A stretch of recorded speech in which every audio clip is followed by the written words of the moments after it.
Hello all, welcome back for another video of Service Reset My Car. Today we have a Passat and I'm going to show you how I can reset the TPMS sensor, or the tire pressure indicator, flat tire indicator, doesn't matter how you want to call it.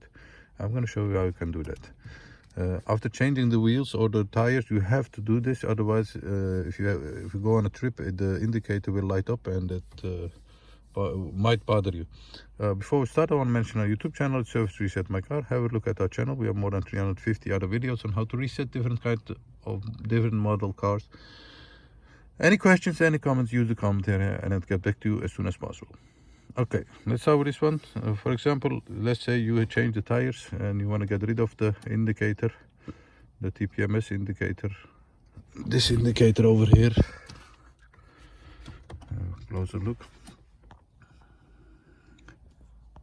That indicator. I'm going to show you how I get rid of that. We have to go to the multimedia area. Once you're here, go to car,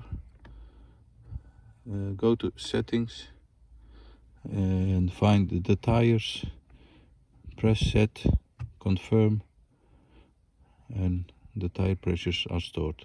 Once you have done this, the indicator on the dashboard or on the instrument cluster will disappear.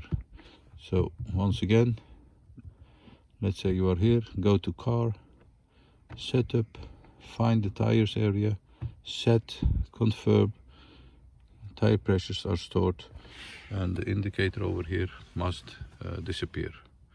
That was it. Thanks for watching. If you have any questions, use the comment area, and I hope to see you next time with another video. Stay safe, take care, bye bye.